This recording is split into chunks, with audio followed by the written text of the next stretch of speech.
Dans l'assemblée des saints, assoiffé je me tiens, que ton onction descende sur moi. Conscient que mon destin est dans le creux de ta main, que ton onction descende sur moi. Je suis disposé, assoiffé, que ton onction descende sur moi. Je suis disposé, assoiffé, que ton onction descende sur moi.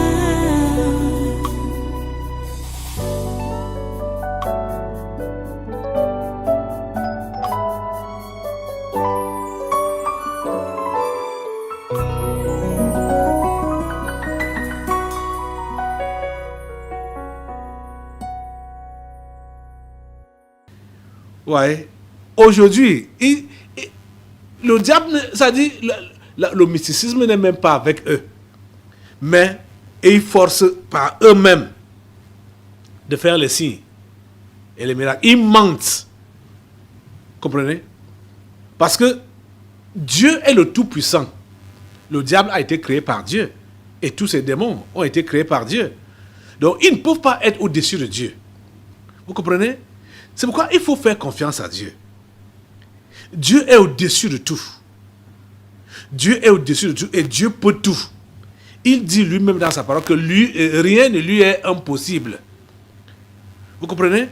Donc, même comme le diable essaie de le rivaliser, il ne pourra pas aller jusqu'au bout. Donc, au niveau des prophéties, au niveau des soi-disant miracles, on voit ça un peu partout. On voit ça un peu partout. Et ce qui est de Dieu et ce qui n'est pas de Dieu, on voit tout ça. Vous voyez? Je vous avais dit que quand j'ai cru, j'avais des prophéties, le style que le prophète T.B. Joshua avait. Quand j'ai cru. C'est formidable. Ça dit quand vous pouviez voir T.B. Joshua prophétiser, dire des choses, ça ressemble vraiment à la magie. Mais je vous dis que c'est passionnant. Parce que, en ce temps-là, quand si je parle avec quelqu'un comme ça, là, je vous dis que exactement, Dieu me permettait de savoir ce que la personne est en train de dire dans son cœur. Dieu me permettait de voir des situations. Je parlais. Et ça m'amusait. Ça m'amusait. Et ces gens étaient surpris, dépassés. Mais comment? Qu'est-ce qu'il lui a dit? Mais Dieu a enlevé ça.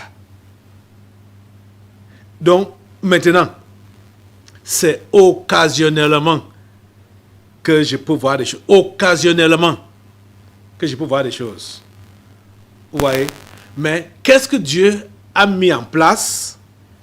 Ce sont les délivrances prophétiques qu'on ne trouve nulle part ailleurs.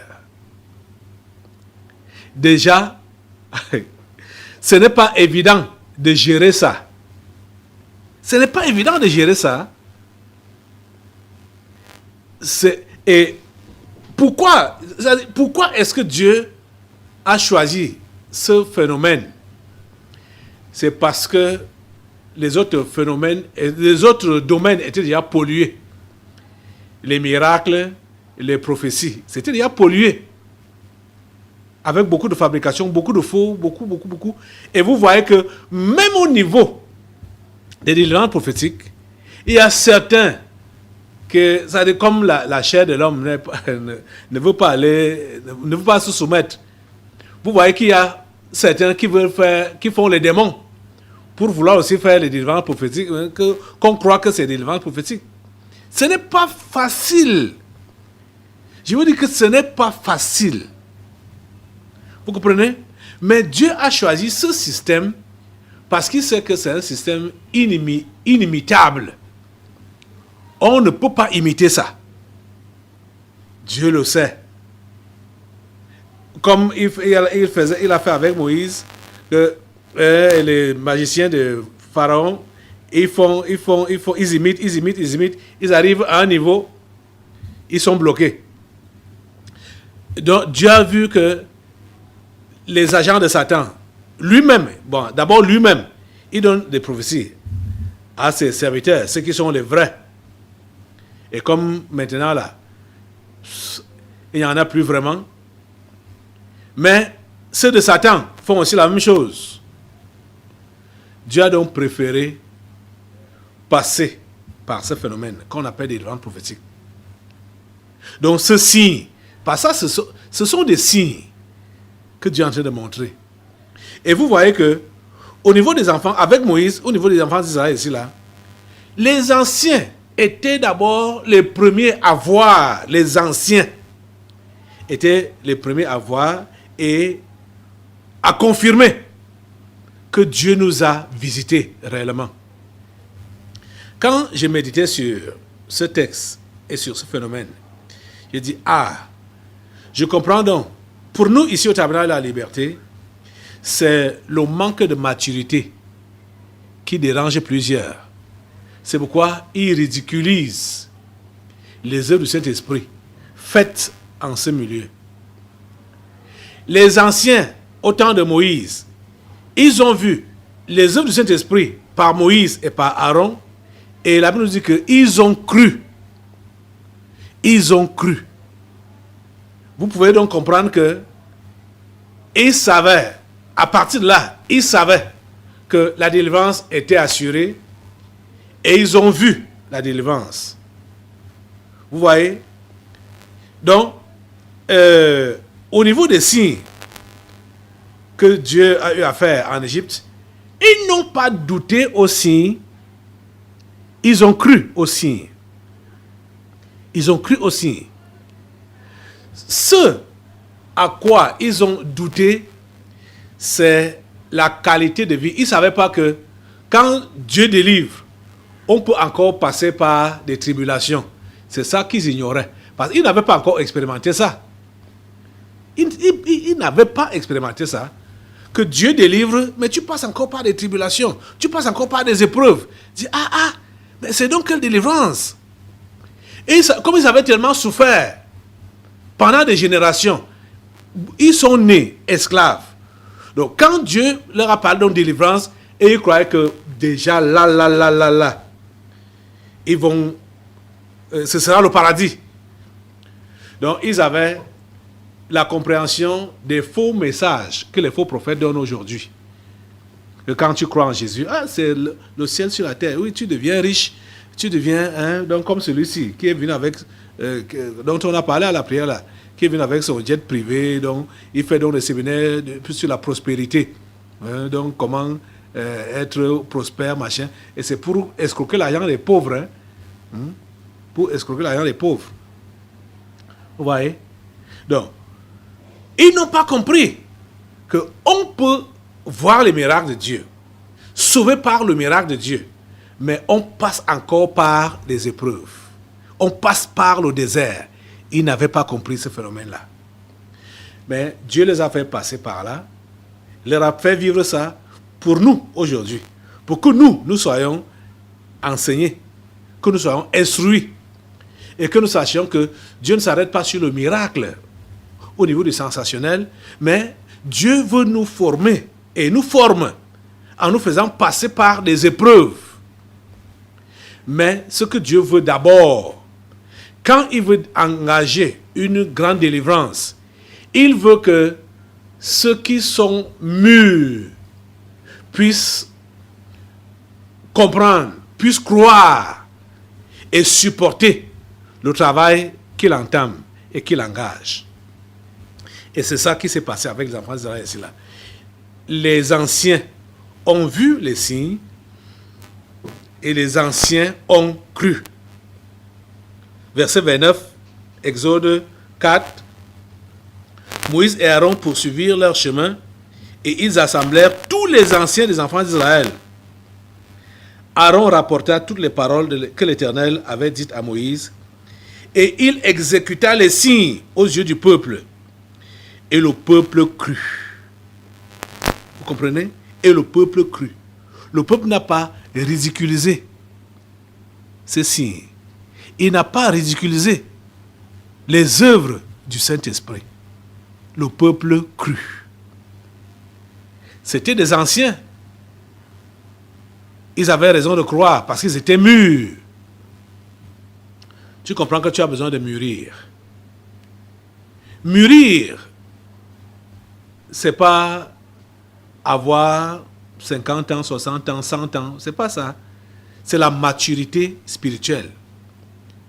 Et pour mûrir spirituellement, tu dois te nourrir de la nourriture spirituelle. C'est ce que j'ai dit, que je redis encore même là.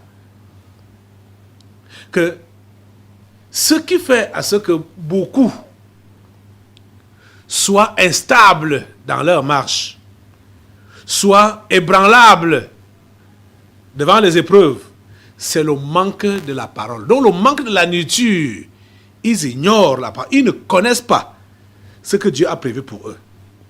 Ce que Dieu a prévu pour eux. Ils ne connaissent pas, ils ignorent. Les amis, depuis le début de cette année, je vous ai dit que ce livre qu'on appelle la Bible, vous devez le méditer jour et nuit. Vous devez le méditer.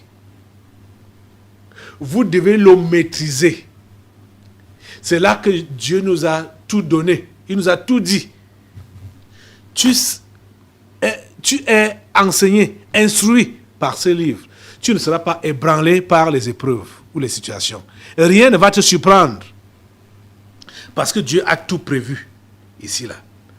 Vous voyez donc que ce qui fait à ce que certains d'entre vous vous retrouvez dans les blasphèmes ou à ridiculiser les œuvres du Saint-Esprit, c'est le manque de maturité. Vous n'êtes pas mûr, vous n'êtes pas ancien. Et je veux dire que ce n'est pas votre ancienneté ici à l'église, hein? Ce n'est pas votre ancienneté en âge, hein? C'est la quantité de nourriture spirituelle que vous consommez. Et ce n'est pas ça qui vous manque. Et vous voyez, qu'est-ce que Aaron a fait? Aaron a d'abord rapporté toutes les paroles que l'Éternel avait dites à Moïse. Est-ce que c'est la parole qui vous manque ici? Ce n'est pas ça qui vous manque. Il a rapporté toutes les paroles. Et après, il a montré les signes. Et vous savez que les délivrances prophétiques suivent les enseignements ou les prières qui sont élevées ici. C'est après les enseignements, c'est après les prières que Dieu confirme par les délivrances prophétiques. C'est-à-dire, c'est la même méthode. La même méthode. Vous voyez? Mais plusieurs parmi vous, vous êtes comme ces pharisiens, ces scribes, ces religieux qui étaient au temps de Jésus. Allez un peu dans Matthieu chapitre 12. Matthieu chapitre 12. Le comportement de plusieurs, c'est comme ce qu'on va lire maintenant là. Matthieu chapitre 12, tu es là. À partir du verset 22. Matthieu 12, à partir du verset 22. Voici ce qu'on lit. Alors on lui amena un démoniaque, aveugle et muet, à Jésus, hein. Et il le guérit, de sorte que le muet parlait et voyait. Toute la foule étonnée disait, n'est-ce point là le fils de David? Les pharisiens, ayant entendu cela, dirent, cet homme ne chasse les démons que par Belzébul, prince des démons. Vous voyez, il y a beaucoup de pharisiens parmi vous, malheureusement. Beaucoup de pharisiens parmi vous. Ceux qui bénéficient même des délivrances prophétiques, ça les concerne. Quand ça les concerne, ça touche le point sensible là, c'est là qu'ils mettent ça en doute. Ils s'expriment comme les pharisiens. Que là, ce n'est pas de Dieu. Là-bas, c'est elle-même. Là-bas, ce n'est pas vrai. Là-bas, c'est le démon. Les pharisiens ont dit quoi, verset 24? Les pharisiens ayant entendu cela, parce qu'ils ont entendu quoi? Comment la foule était émerveillée hein, toute la foule étonnée disait, n'est-ce point là le fils de David? Les pharisiens, ayant entendu cela, ils étaient quoi? Ils étaient jaloux. Ils dirent, cet homme ne chasse les démons que par Belzébul, prince des démons. Vous voyez? Ils ont ridiculisé l'œuvre du Saint-Esprit. Et c'est là que Jésus prend donc la parole au verset 31.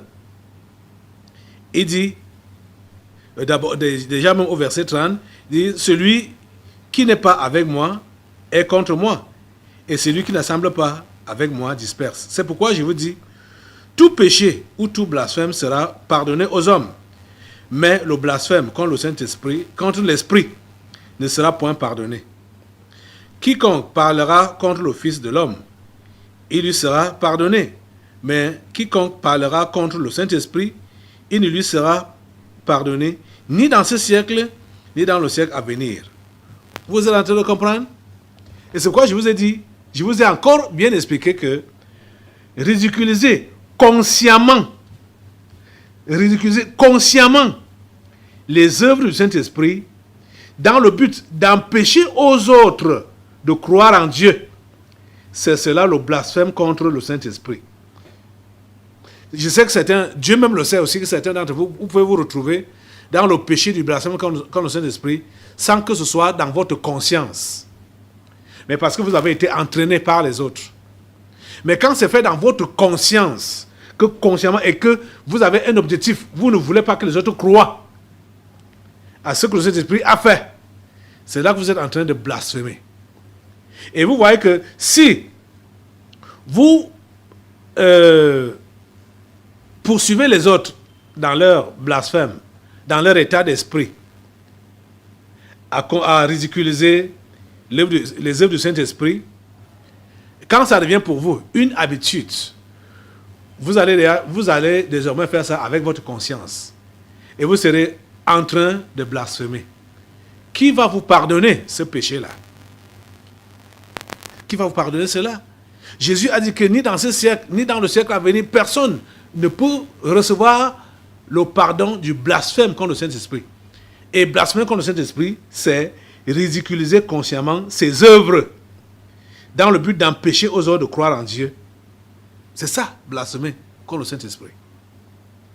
Vous comprenez? Donc, et on voit qu'avec l'Assemblée d'Israël, le peuple qui était mûr, ils étaient les premiers à voir ce signe. Ils étaient les premiers à croire. Peut-être, je ne sais pas pourquoi certains parmi vous, vous avez été intoxiqués,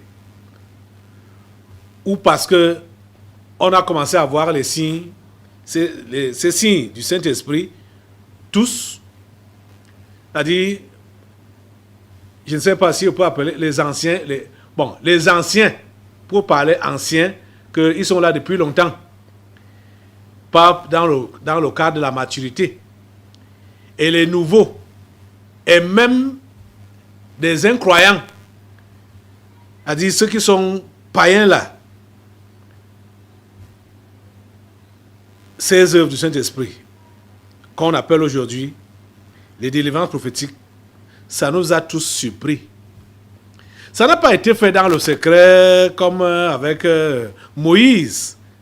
Moïse, il a d'abord fait ça au désert, lui seul. Quand Dieu lui disait, fais ceci, fais cela, Moïse faisait ça seul. Mais les délivrances prophétiques, on a tous vu ça ici à l'église. Peut-être c'est la raison pour laquelle, comme c'était mélangé, les anciens venus, les nouveaux venus, les païens, et tout ça là, les intoxications sont passées à gauche, à droite.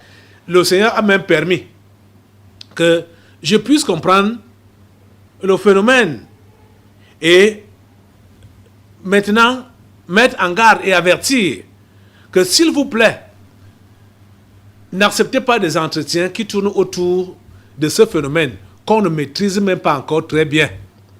Le phénomène des délivrances prophétiques.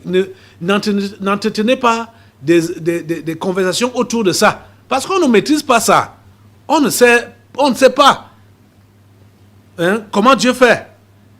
On risque de... C'était pour empêcher aux uns et aux autres de blasphémer. Mais c'est comme si beaucoup ont les bicobons dans les oreilles. Les oreilles sont bouchées, où ils ne comprennent pas. Ils ont toujours tendance à vouloir et à faire des commentaires et des discussions autour des délivrances prophétiques. Ce n'est pas opportun, ce n'est pas bien. Quand Moïse et Aaron ont fait les signes, les prodiges devant les enfants d'Israël, les anciens, ils ont cru. Ils n'ont pas blasphémé. Ils ont cru. Ils n'ont pas blasphémé. Ils n'ont pas ridiculisé. Vous voyez? Donc ici, comme je vous parle maintenant là, c'est pour attirer l'attention des uns et des autres à la maturité. Grandissez dans votre chrétienté. Grandissez dans la foi. Ne demeurez pas des enfants. On est en guerre. Pas l'histoire que... Macron, oui, c'est lui qui a lancé ça, ces paroles-là, en avril 2020. Nous sommes en guerre. C'est vraiment... Nous sommes en guerre. Nous sommes vraiment en guerre. S'il n'y a pas d'anciens ici, des gens mûrs, pour comprendre ce que nous sommes en train de faire, ou mieux, ce que Dieu est en train de faire, comment est-ce que nous allons nous en sortir? Vous voyez, Dieu a d'abord voulu former un noyau. Il a appelé un homme. Il a ajouté à lui son frère, son grand frère. Et après, maintenant, ceux qui étaient mûrs pour pouvoir diriger le phénomène, pour pouvoir... Mais aujourd'hui, nous sommes là et on ne sait pas qui est mûr ici, là. Il n'y a pas encore vraiment d'anciens, des mûrs, des gens matures qui comprennent la chose et qui sont prêts à soutenir la chose. Vous voyez, mûrissez, grandissez. Pour grandir, mangez la parole. Mangez la parole qui vous est donnée.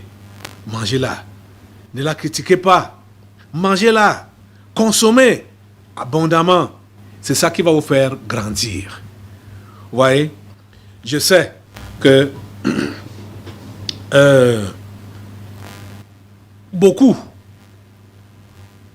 ne veulent pas comprendre ou accepter s'appauvrir ou accepter d'être pauvre et de garder, conserver cette mentalité-là. C'est juste, c'est toujours ce phénomène de l'immaturité. Ils ne sont pas mûrs. Ils n'ont pas la parole. C'est pourquoi ils ne comprennent pas comment je vais tout abandonner, comment... Mais c'est le secret. Mûrissez pour devenir, pour former équipe avec votre dirigeant. Mûrissez. Mûrissez. Mûrissez. Au nom de Jésus. On va s'arrêter à ce niveau-là. Tu vas te lever sur tes deux pieds. Maintenant, on va prier Dieu. Tu vas prier Dieu. Je crois que plusieurs qui ont été entraînés du moins dans le ridicule de ce que Dieu fait ici, ils ont besoin de se repentir franchement. Parce que si les conséquences sont venues dimanche passé là, qui sont en train de chercher les blasphémateurs, s'il vous plaît, faites attention. Et rien ne pourra vous pardonner si vous arrivez à ce niveau-là, c'est-à-dire au niveau du blasphème contre le Saint-Esprit, en ridiculisant ses œuvres. Demandez à Dieu de vous donner la grâce de consommer sa parole. On nous dit que Aaron rapporta toutes les paroles que l'Éternel avait dites à Moïse. La parole de Dieu que vous recevez ici. La parole de Dieu que vous lisez. Recevez cela. Appliquez cela. C'est ça qui va vous faire mûrir. C'est ça qui va vous faire grandir dans la foi. Comprenez ça? Oh Dieu, s'il te plaît, interviens dans ces vies maintenant. Pardonne à tes enfants que voici. Pardonne, ô Dieu, ceux-là qui ont été entraînés à ridiculiser les œuvres de ton Esprit Saint. Ceux-là qui sont comportés comme les pharisiens. Seigneur, s'il te plaît, pardonne. Et donne-leur la grâce de pouvoir accepter ta parole, la consommer afin de grandir. Ô Dieu, interviens. Ô Dieu, interviens. Au nom puissant de Jésus, nous avons prié. Amen. Depuis l'autre jour, les esprits que... Bon, je les avais mis en case depuis, mais après, j'ai commencé à leur couper la tête, mais le Seigneur prévoit qu'ils doivent toujours revenir. Donc, on est obligé que s'ils reviennent, on passe aux interpellations pour sauver les uns et les autres. Ne prenez pas ces interpellations comme juste de la blague, mais laissez-vous interpeller et sauver votre âme. Donc après les interpellations, je vais revenir pour que nous puissions conduire donc les délivrances prophétiques. Je reviens.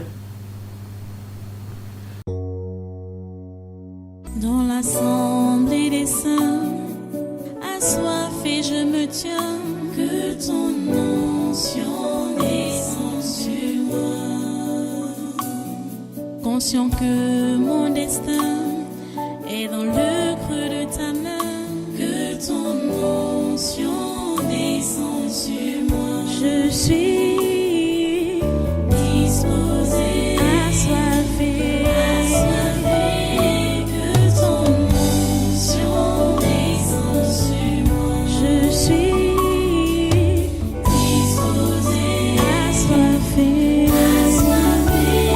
que ton onction descende sur moi.